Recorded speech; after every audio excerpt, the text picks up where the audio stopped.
Hey everyone, welcome to another episode of Tie-Dye Your Summer here on SoCraftastic.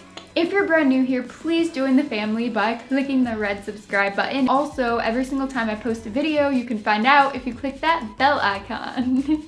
Sorry for the announcer voice again, yikes. Anyway, today I'm doing some tie-dye basic life hacks, so kind of crafting hacks, and I'm also throwing in some really simple DIYs as well, including this beautiful wall art piece that looks kind of like a dream catcher, and a tie-dye phone case that's kind of like paint splattery. Without further ado, let's get on into the hacks. First of all, I want to extend a big thank you to I Love to Create, aka Tulip, for supplying me with a bunch of tie-dye and for sponsoring this video. Tie-dye hack number one is what to cover your work area with and protect your carpet and desk from getting totally dyed and stained. I think the fairly obvious answer to this is to use giant garbage bags. When you buy a box of garbage bags from the store, it comes with quite a few bags in each. This will allow you to cover a fairly large area, and you can reuse the bags for different projects. After you're totally done with tie-dye, you can wipe off the bags and use them for garbage or recycling. But garbage bags are not as big as a plastic tablecloth. Of course, only one usually comes in a package. Since it is one piece, it's easy to move around if you have to without worrying about the bags coming apart. Hack number two is to keep those pesky tie-dye splatters away when you're opening the bottle. I mean, sometimes the lid just gets a little bit stuck and this happens. Sometimes that could look really cool, but if that's not the look you're going for, grab a clean paper towel and take the lid off that way so the dye will splatter into the paper towel and get absorbed there instead of on your shirt. For number three, let's discuss the pros and cons of using zip ties versus rubber bands.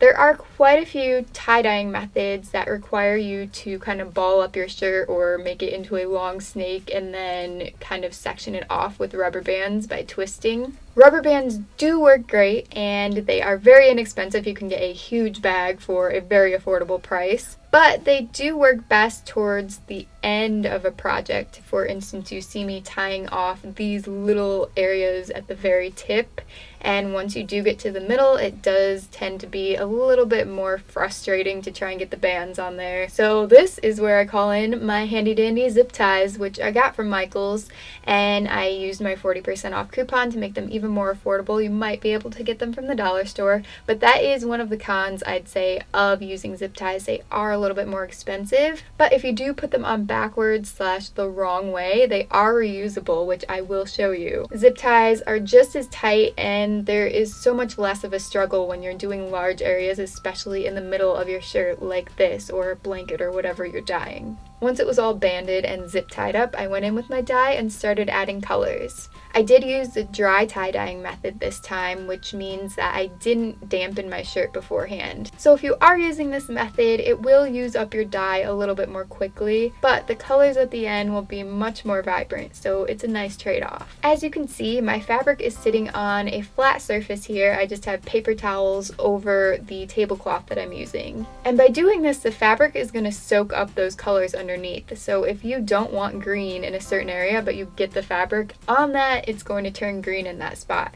A way to solve this problem is to use a rack when you tie-dye. So you want to elevate your project up in the air and give room for the tie-dye to drip underneath and through. This way you have much more control over where the colors end up on your shirt and they won't be sneaking around underneath. See here, I flipped the fabric over and the blue is not over on the yellow. It's all spread out and where it's supposed to be. And keep in mind that the tie-dye does spread, so that's why I do leave some white area. It's going to fill up a little bit more space as time goes on and it sits overnight. After you've applied all the color that your heart desires, it is time to let it chill. And by chill, I don't mean be cold or put in the fridge or anything. It actually works better in warm areas, so keep that in mind. But what I do mean is to let it sit for about 6 to 8 hours, and I usually just let mine sit overnight while I'm sleeping, and then I just deal with it in the morning. The dye will form a better bond with the fabric if you cover it with plastic of some sort. This can be a plastic bag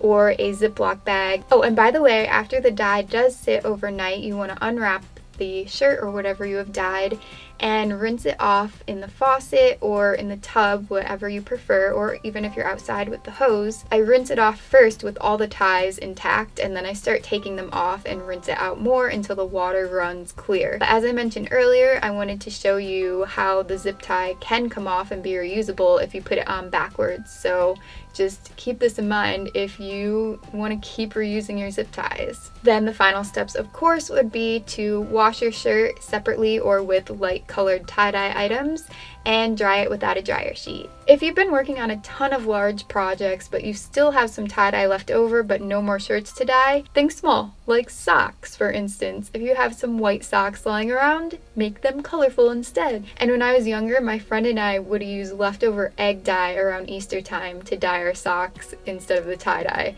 That fades a lot more quickly, so having this dye instead is going to turn out a lot more vibrant and you have a ton of different color options.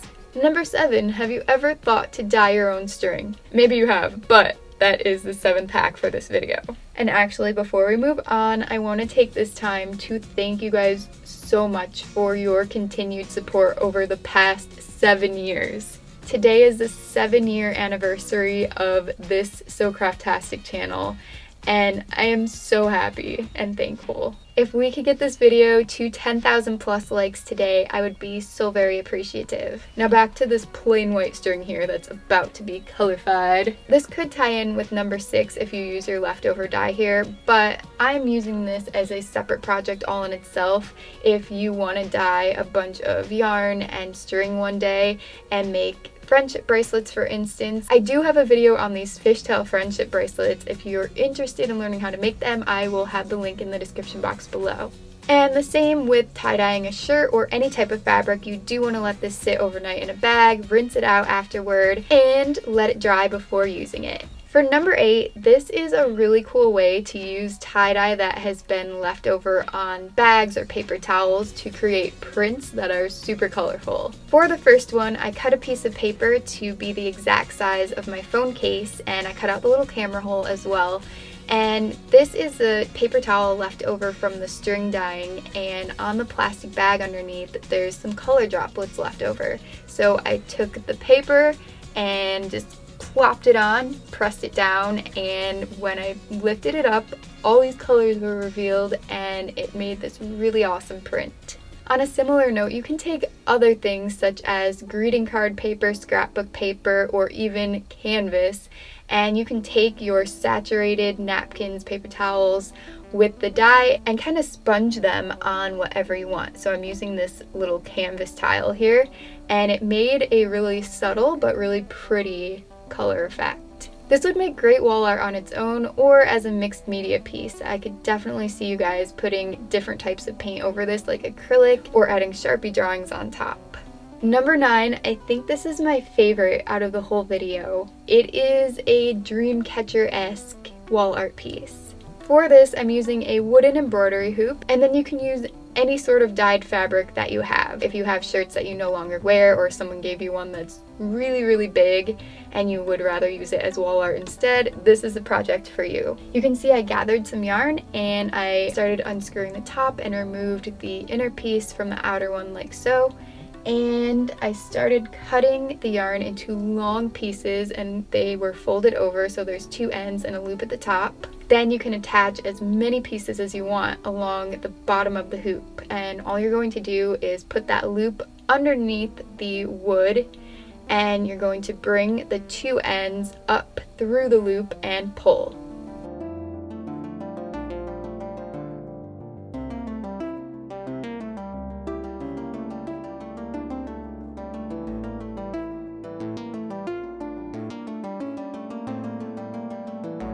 Repeat that over and over as many times as you'd like with as many colors until you get all these strings hanging off. Once you're happy with the way it looks, all you have to do is take your fabric and you're going to tighten it over that inner wooden loop.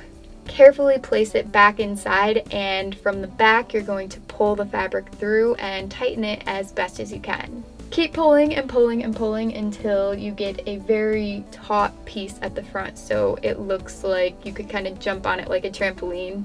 And then you can cut off all the excess fabric along the back so it won't show through to the front. And if you're worried about it coming out at any point, you can use hot glue to attach it better to the back, or even a really strong super glue.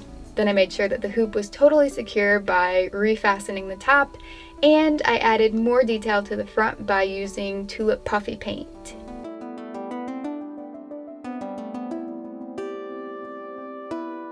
And if you're interested in how I got this really pretty starry effect with the white versus color contrast, you can check out my glue tie-dye video from last year. Another alternative to creating really pretty wall art is to just grab a blank canvas like this one, and you just drape the fabric over it, gather it on the back, and glue it into place. If you guys end up creating any of these projects, please show me. I want to see what you guys made. Use hashtag SoCraftastic and hashtag tie-dye-your-summer on Facebook, Twitter, and Instagram. Finally, we are at the last hack, number 10. For this one, I encourage you guys to experiment with different ways to apply the tie-dye, such as using a spray bottle versus the normal dripping bottle. Tulip does offer tie-dye in a spray bottle, but if you don't have access to this specific type, or you would just rather use your own spray bottle, that is completely fine. Any clean spray bottle will work, and you can see how it looks on the paper towel here. You can get all the tie-dye you need for these projects and more from TieDyeYourSummer.com, and when you sign up, you'll get 15% off your first order. How exciting! The website, which I will link below, will give you guys tons of inspiration because it features a bunch of different projects and techniques for you all to try. Thank you guys so much for watching. I hope you enjoyed the video. I have a lot of fun stuff in store coming up, including a couple more tie-dye videos, of course Wreck This Journal, and maybe some slime and DIYs and tons of stuff. So I hope to see you guys back here. Have a great rest of the day. Goodbye.